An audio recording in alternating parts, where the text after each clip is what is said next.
Here is one of a series of talks by spiritual leader Lola McDowell Lee, spanning 2 decades from the early 70s through the 90s.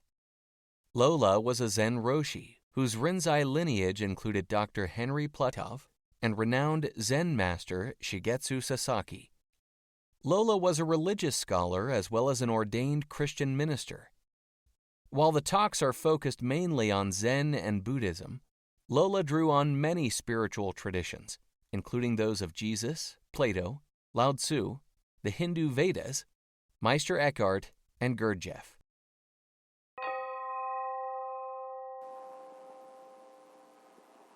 Well, I'm going to continue from where I left off last Sunday. I hope you have it all in your minds so that I don't have to repeat.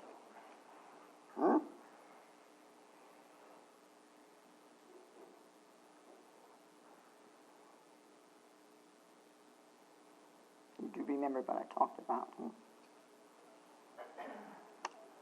Anyway, we're doing this Diamond Sutra, which is called the cutter of all doubts. And the Buddha is sitting there with his disciples, and he has eaten, he's refreshed, and this one monk, who is very close to being a Buddha himself, he's a Bodhisattva, what they call a Bodhisattva.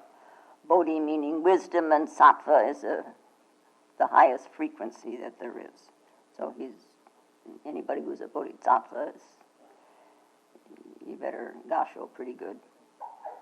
Anyway, this Subhuti, he stands there and he bows, and then he bares his right shoulder, and he kneels on his right knee, and he bows. So, and then it comes the questions. And and here's the Buddha's chance to get rid of the doubts, not only the lingering doubts of this one great disciple, but also of all of the monks and nuns sitting there. So he uses his opportunity. And so then, whatever it is we talked about last week. Now, then he continues, because a bodhisattva who gives a gift should not be supported by a thing, nor should he be supported anywhere. The bodhisattva should give gifts in such a way that he is not supported by the notion of a sign. And why? Because the heap of merit that the Bodhi being who unsupported gives a gift is not easy to measure. What do you think, Subhuti? Can the Tathagata, that is, thus gone to the other shore, is Tathagata, thus gone, can the Tathagata be seen by the possession of his marks? And Subhuti replied to this, no, indeed, world-honored one. And why?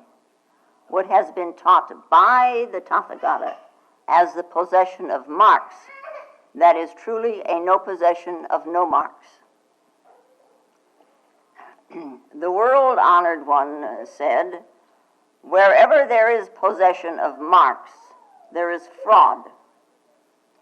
Wherever there is no possession of no marks, there is no fraud.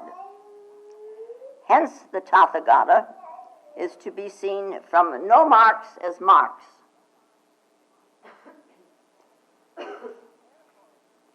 Therefore, Subhuti, listen well and attentively.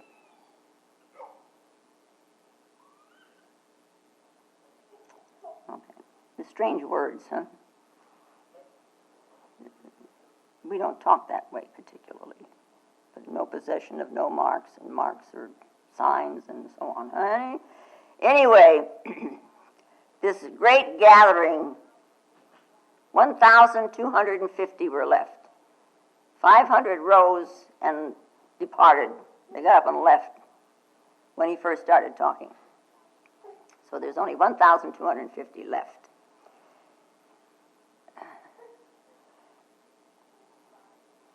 Who, by thinking, can understand the words, a Buddha is to be seen from no marks as marks? What do you make of that? A Buddha is to be seen from no marks as marks.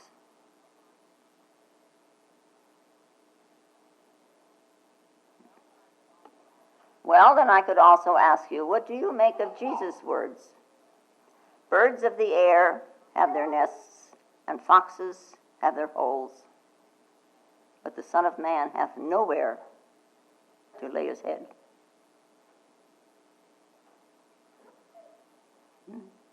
The Son of Man hath no support anywhere. Saying the same thing.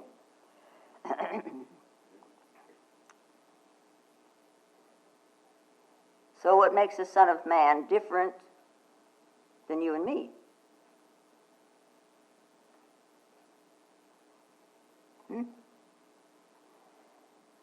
The Son of Man will give a gift out of that state of no support anywhere. And then a great gift is given.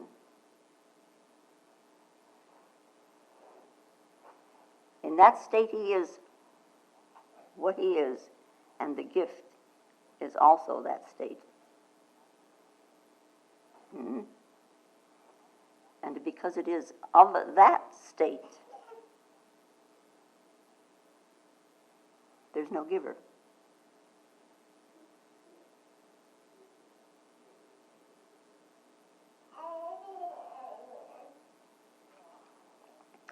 So Buddha says, listen well and attentively.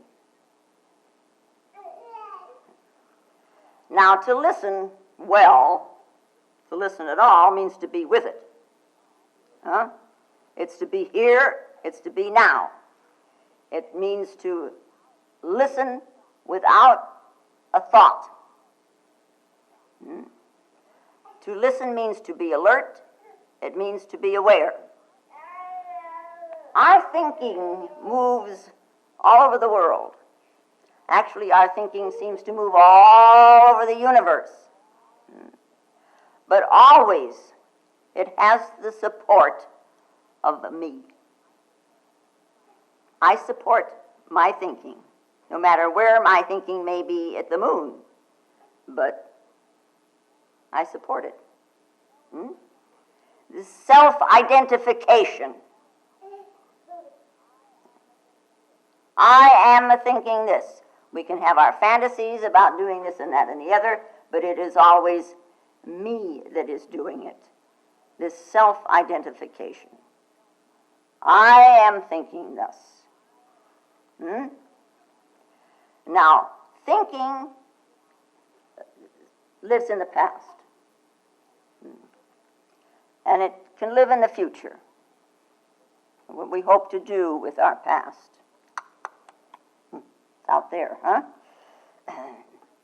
And it exercises itself this way, let us say, to show its muscle.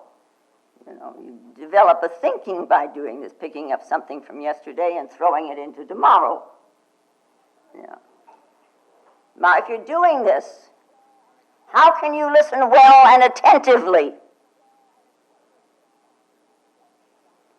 You're busy exercising, And all the while, it's trying to make things come out right.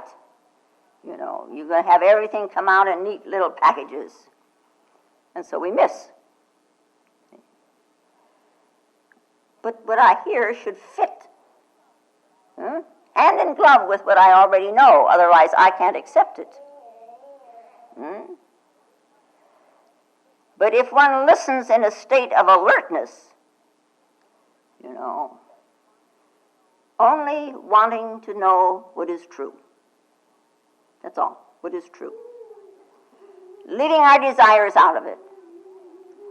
Leaving ourselves out of the picture. Leaving the self-identification out of it.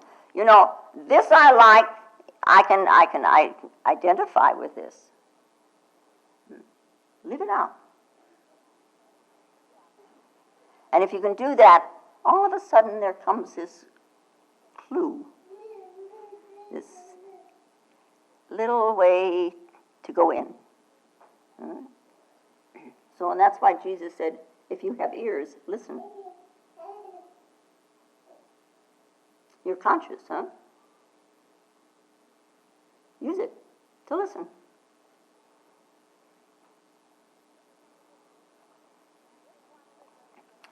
If one listens with what one already knows, you're listening with a past mind. And it is the mind of the past that judges and discriminates. And now, is that you?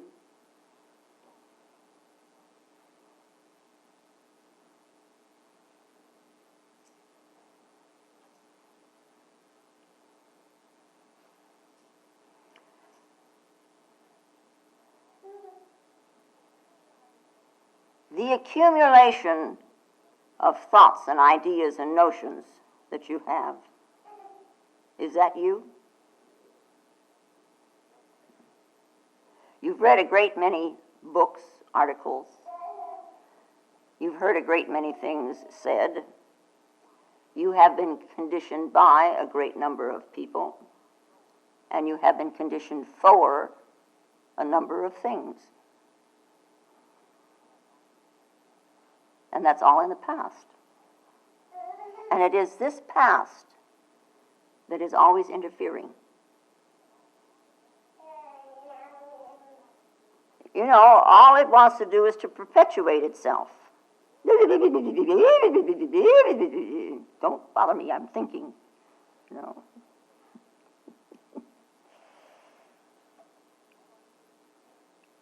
I don't want to hear anything that's going to disrupt the way I think. I have this pyramid of thought, and I keep adding bricks to it. But do not take away any of the bricks already in place, or this structure that I have in here, this structure, this mental structure, will topple.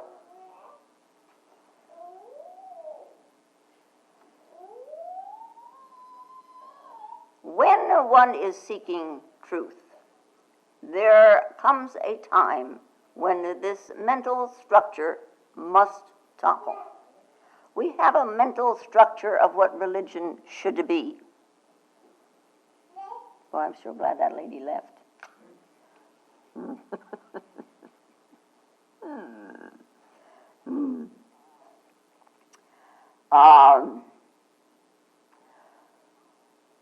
You know, Dr. Plumhoff's training was quite excellent in this mental structuring thing.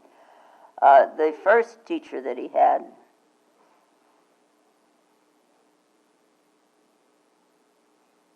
wrote the book Green Face. Name? Meyerink. Yep, Meyerink. He would, with Henry, give him the whole structure of thought of a system. And Henry said he could play around in this structure, and do all kinds of things with it.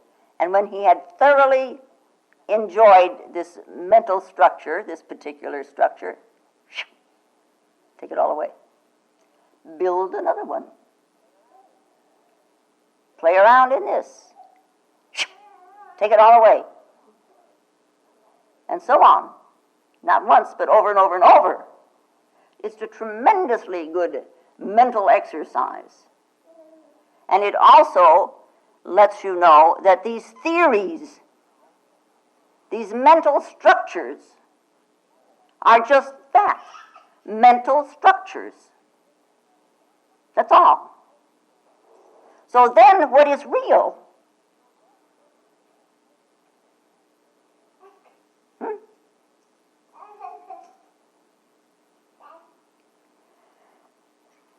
So you have a mental structure now, demolish it. You'll have another one. It just follows automatically. Demolish it. Have another one. Demolish it.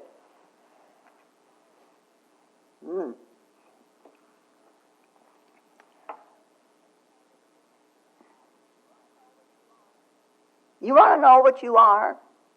What you really are? What the truth really is? What this world is really all about? Then do that. Build a structure and demolish it. Build a structure and demolish it. And little by little, what is true in you emerges, begins to stand out against these structures.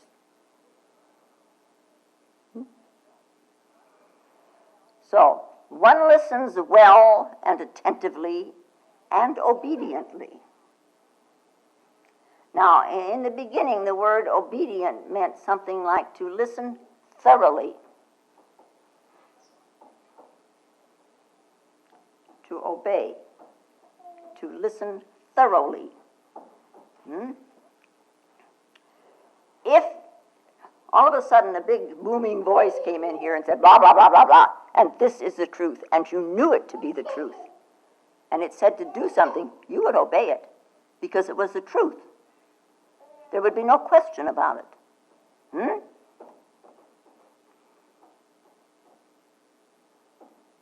Well, I mean, it's not going to do that, but there is no wavering on, no quibbling on the part of the ego. You do. Well, you may not know it, but you would. There comes a moment when truth is very self-evident, and you obey it. Not for any egotistical purpose, but because it is the truth. Once heard, you follow, because this you can trust, and you know it. And you don't even question whether or not you trust it. You just, it doesn't even come into your head. It's just there.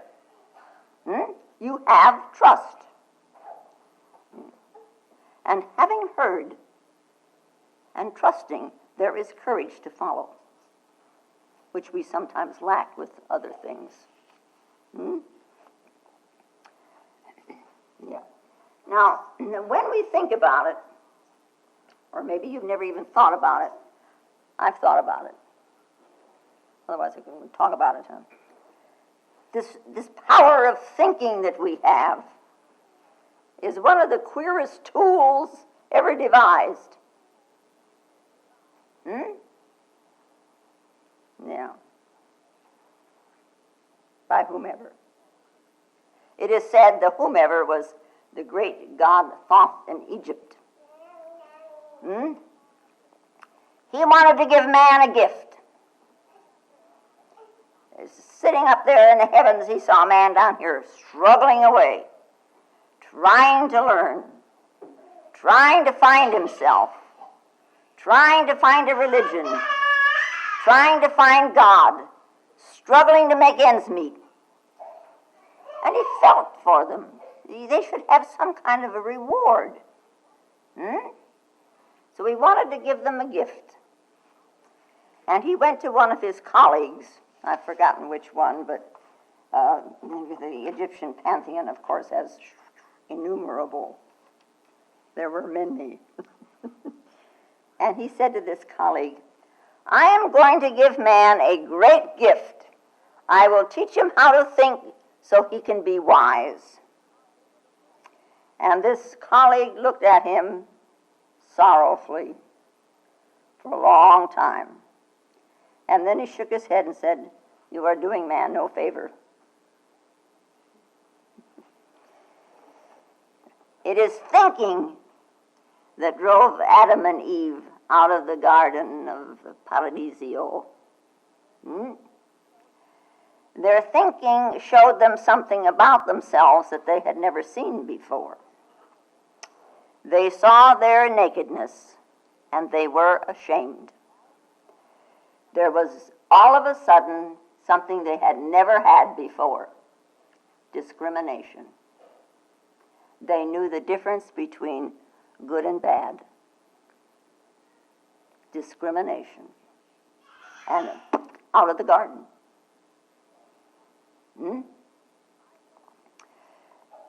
Our thinking can go in two directions.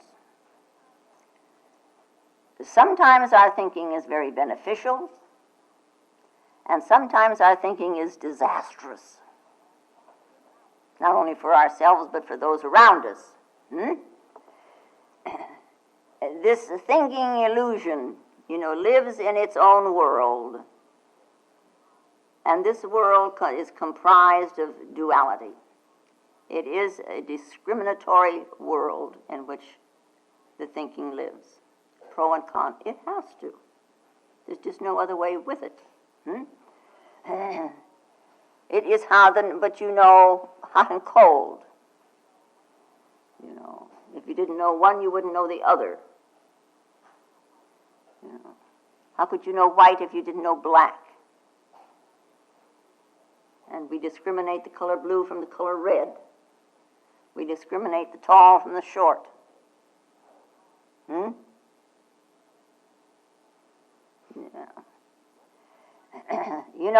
Once upon a time there was a man who spent some time in a monastery in Japan. And he came up against this problem of discrimination in himself. And of course, there's where we always look, is here, myself. Never mind what everybody else thinks. So he went to his Roshi and told him, that so-and-so's doing this, he's criticizing, and so-and-so's doing that, so-and-so's being pretty good, he treats me well, and so this Roshi listened very kindly, as they do. They can be very kind, especially in Japan. I don't know about over here. Then this Roshi said to this man, "Let us go for a walk." And they walked out into the bamboo grove behind the temple. And the Roshi pointed out, that bamboo tree is large. That bamboo tree is short. They do not fuss about it.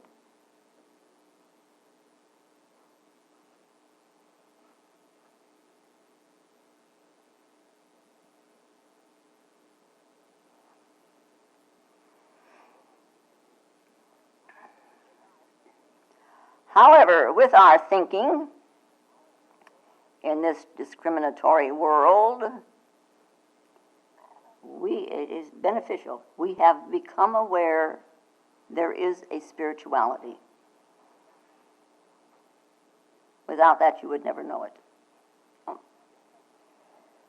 We can question of whence did we come and whither are we going. And some people ponder it now and then. What are we headed for? What is life and death? Who am I? Who is this I that is accumulating all these things? But again, the thinking steps in and we go astray. And we wander from one position to another position. Now, today I'm high, I'm in charge of everything, and I'm the authority. And tomorrow, I haven't got a penny. Almost said it.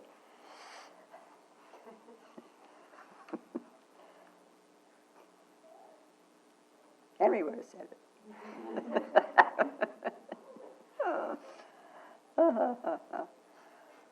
Whatever. Whether we're the authority today and the nobody tomorrow, we have wielded out for ourselves a position. See, we are identified with position. Must have a position whether I like it or not. So we create a prison. And in this prison there sits something that is of tremendous worth, that will free you from all of that kind of thinking. Who are you?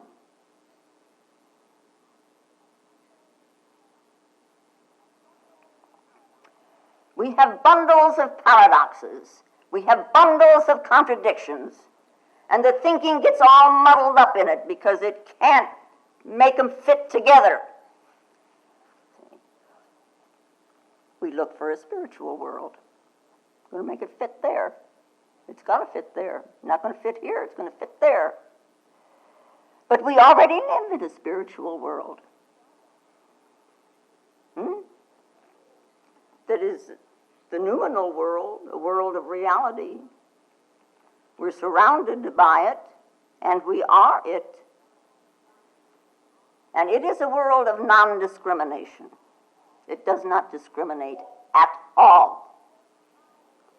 While at the same time we live in this real world, we are also living in this world of appearances. The phenomenal world appears to us through our senses, and then we call it a phenomenal world. It is a phenomenal reality.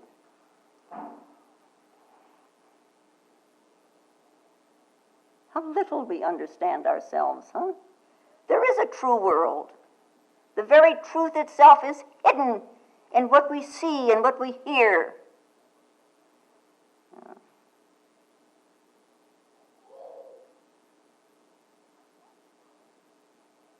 Our sense world, and our thinking. The senses, discriminate. It is that which primarily discriminates hot from cold. And, of course, the mind then labels it.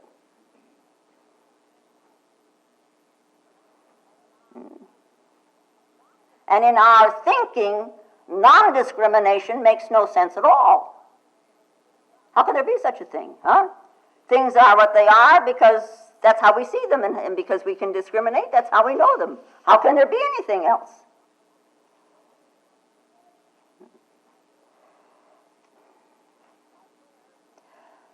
Which right there should point out to us one thing, that this spiritual world, or the world of reality, or whatever you want to call it, that which is hidden here, that which is hidden there, is a world of unity and non-discrimination, is not really understandable by thinking.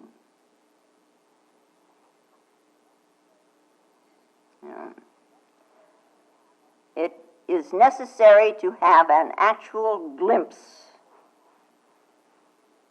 wherein one perceives this wondrousness. The noetic quality in each of us can perceive this.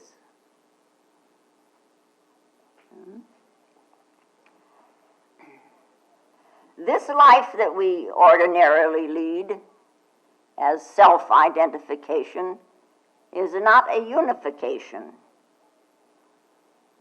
We may think unity, we may think universe, one verse, one, this is one world, this whole universe, and we are all here together. But where do you find unity in it? Not much, except maybe there's a name of a church like that. So what is unity? What is unity?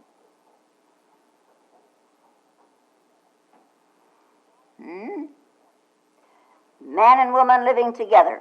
in marriage. It's a union. It's a relationship. This is not unity. Not in the sense of non-discrimination. In unity and in non-discrimination, everything is equal. The bamboo may be tall and the other one may be short, but they're still equal. Everything is in balance. A tree is not more than a weed. A man is not more than a woman. A woman is not more than a man. There is this unthinkable equality.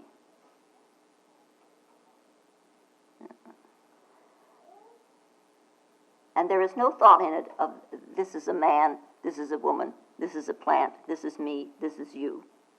That's differentiation. That's discrimination.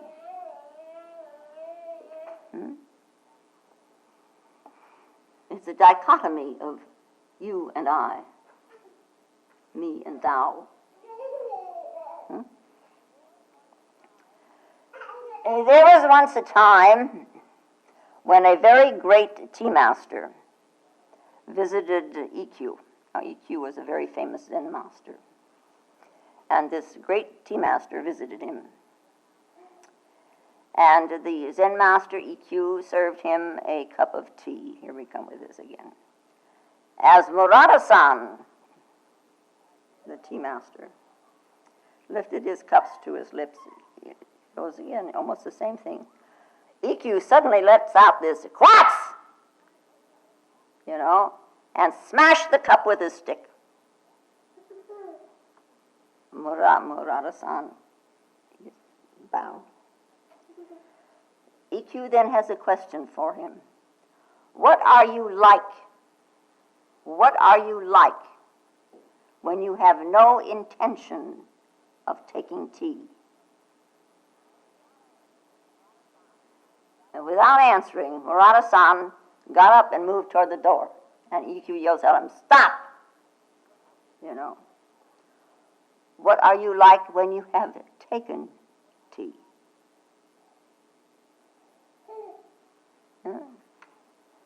And he answers, the willow is green and the rose is red. And this great Zen master, he smiled at Murata-san's understanding.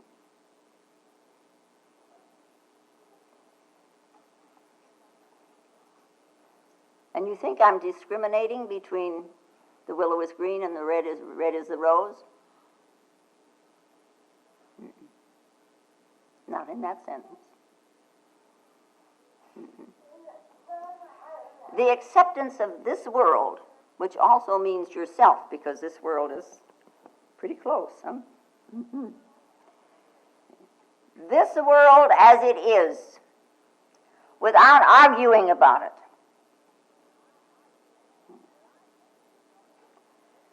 But our thinking, in this duality thing that we've got, gets the idea of the self and sets up the self as if it were the reality.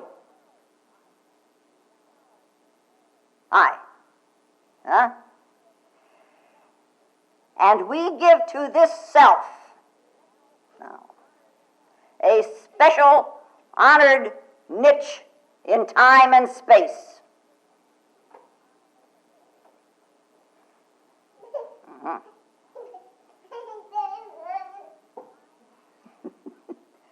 To find the truth, requires us to put aside everything that for some reason or another, whatever the reason, we have put upon ourselves that does not really belong to us.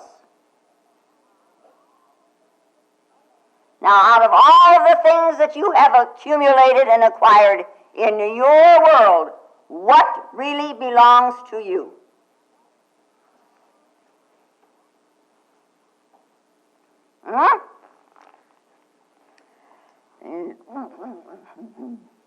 That'll take you some time to go through. Yeah. Having done this, though, we can open this secret of existence, and we can escape from our prisons. Yeah? We can have insight into timelessness and spacelessness, which we call eternity. And at this very moment, nothing is lacking.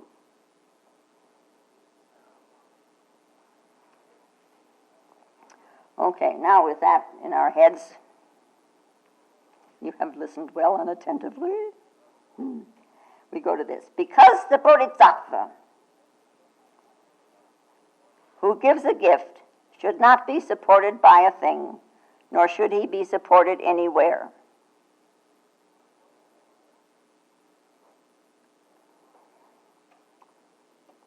Now, at this time when Subhuti is kneeling there before the Buddha, it may be that there was a ripple, there was a stirring.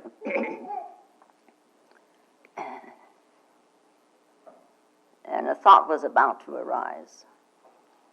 If I give the Dharma, that is, if I give the teaching as a gift to someone, and according to the Buddha, what the Buddha said, that is the greatest gift anyone can give to anyone. This now rises in his, almost to his mind. How much merit I will get. How much virtue.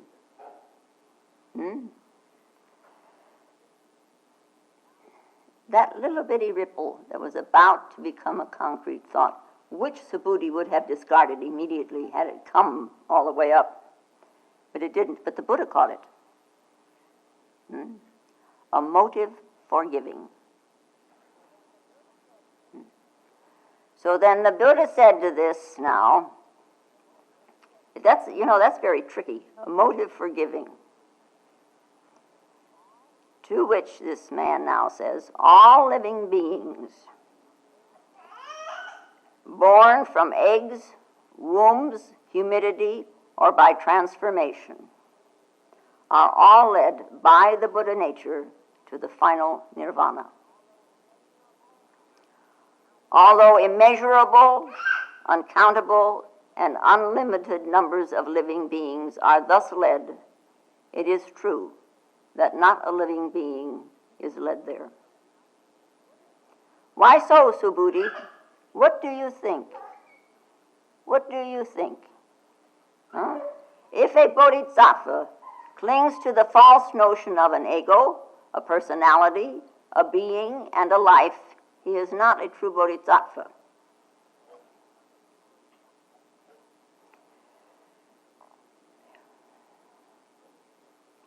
Anyway, you know that the Buddhism is divided into different schools. There is the Hinayana school, which is talked of this as a small vehicle, and there is the Mahayana, which is spoken of as the great vehicle. So anyway, the Hinayana tradition, we find a definition of the 4 false notions. Number 1, the illusion that there is a real ego, or we could call it a self, in the 5 skandhas. Now, I've talked about the skandhas long enough in summer session. Most of you, I should be able to call on most any one of you to tell me what the skandhas are. The skandhas, out of the roots of consciousness, there arises, in a small baby, sensations. It's like a bamboo growing. Out of the sensations, there comes tendencies. Out of the tendencies comes feeling. Out of the feeling comes emotions. And out of the emotions finally comes thinking. These are the skandhas. And they're empty.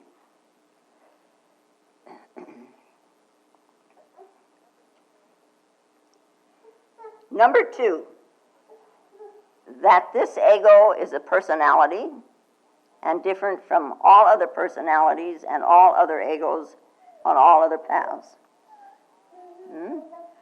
3, that all beings have an ego born of the 5 skandhas, and 4, that the ego has a determined or fated period of life. These are the four false notions. Then the Buddha goes on ahead and he describes the four states of meditation for quieting the mind and the removal of these false notions. Yeah. Meditation on the ego or the self as the owner of this physical body and as the subject who is meditating. That's subjective, huh? That's subject. Meditation on a personality which instead of being subject becomes object. And then the understanding that this is an illusion. So we have now subject, object. Everything is objective, everything is object. Then we have the meditation on the state of voidness. See, we reach a pretty good state where everything we say is empty. But there is a remainder, something hangs on. And then there is a fourth step, which means one concentrates and meditates on this remainder and removes that element. Now we find ourselves in a peculiar state, position. These four phases of meditation. Subject and its elimination. Object and its elimination. The relative voidness, subject and object, and the incomplete awareness. Now comes this problem, and it's a Zen koan. Very nice problem. Sitting on the top of a 100-foot pole, how do you take the next step?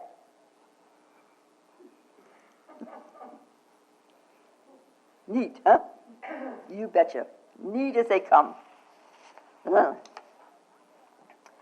Now, anyway, on the top of the 100-foot pole, one can begin to understand a Bodhisattva who gives a gift should not be supported by a thing, nor should be supported anywhere. He should give gifts in such a way that he is not supported by the notion of a sign. That he is not to think, this is a gift.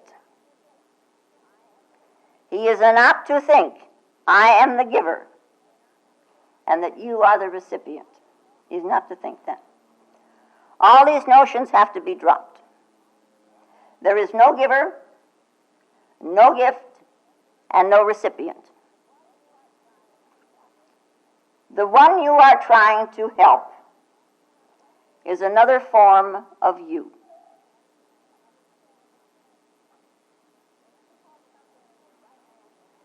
If you have something in your right hand and you put it in your left hand, why do you need to feel great about it?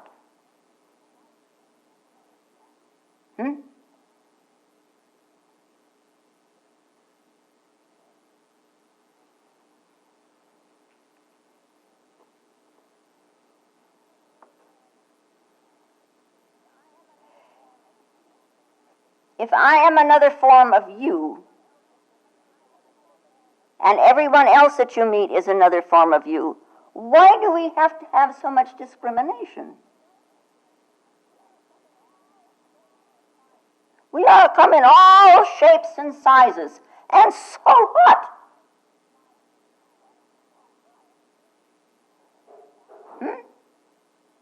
So I have been fat, now I'm skinny. I'd kind of like to be fat again. Yeah. And with this kind of an attitude, then we can understand, when we went to Japan and how kind, like Shugo-san was. We can understand this kindness. He's not a giver, and he is not a giver. And he's not giving you a gift. And you should wipe yourself out as the recipient. He's just right hand and left hand. That's all.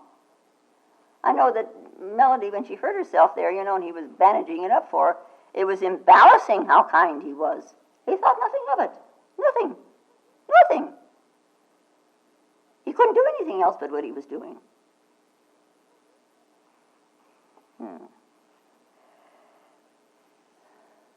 I could quit at that place, couldn't I?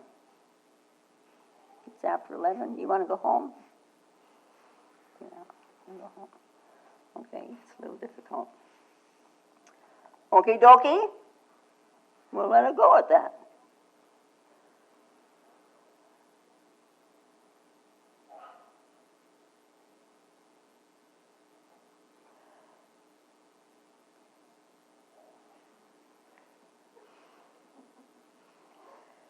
Did you know that in the Buddhist scriptures it is said there are 32 marks by which you can tell a Buddha?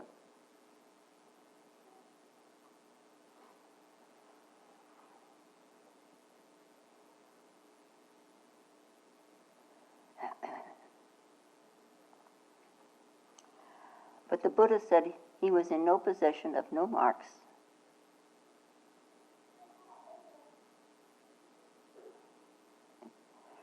And he said that anyone who was in possession of marks was a fraud.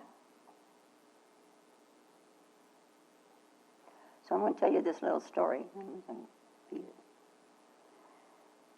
A great emperor was passing through a village.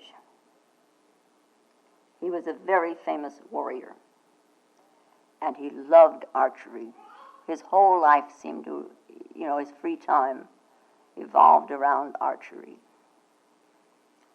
And he always had an eye out for a perfect archer. So passing through this village, he looks around and he sees on the trees, on the lampposts, on the fence posts, arrows. All of them sticking straight in the center of a circle. All over the village, these circles with the arrows right smack dab in the center. Arrows everywhere. So he asks, the villagers, surprised, who is this man that does this? I've never seen such a perfect archer. He never misses. Not even by a quarter of an inch. Who is this man? And the villagers laughed and said, don't be concerned about him, he's crazy. Well, he may be crazy, but he's the greatest archer I have ever seen. I've got to meet him.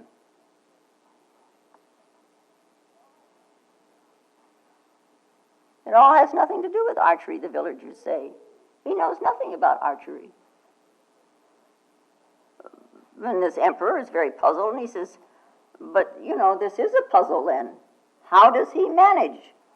Well, the villager said, very simple. First he shoots the arrow, and then he makes a circle around it.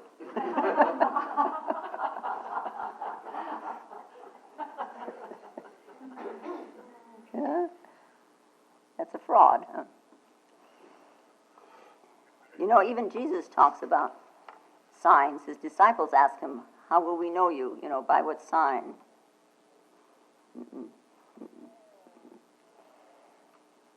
So, anyway, this Buddha is pushing this Subhuti all the time, pushing him. Ask the question and say, what do you think? Is your mind discriminating again? What do you think?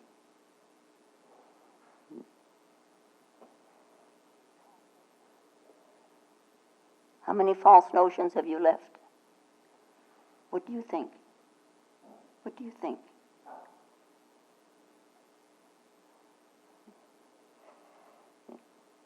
To take this into your meditation with you so you can kind of flow with this kind of a current, so that you can better understand yourself. Anyway, the master Obaku, was often seen, every time he'd pass a Buddha statue or something, he would bow. And so one of the monks one day got very curious and asked him, are you seeking something of the Buddha? Or are you seeking something concerned with the truth when you bow? And you bow so frequently? And Obaku-sama said, I have nothing to ask of the Buddha or to seek about. Well, then why do you keep bowing and worshiping, you know? And Obako-sama said, I simply worship.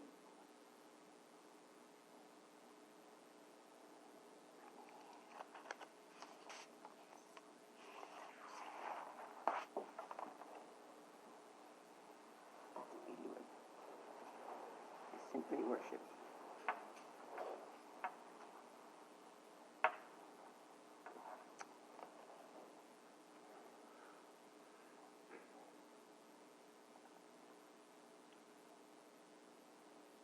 You understand anything about not being supported anywhere?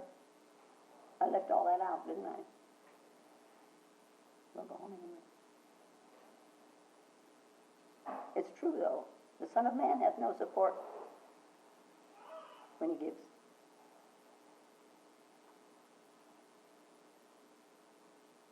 There's no me there as support. It's just giving. And it isn't even giving anymore. It's just this to this. There's no support.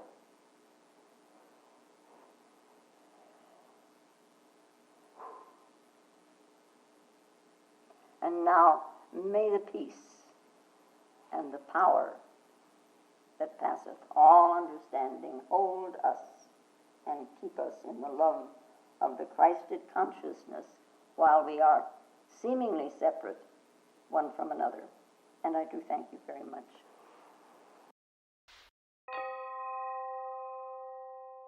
If you find Lola's talks valuable, more will be posted in weeks to come.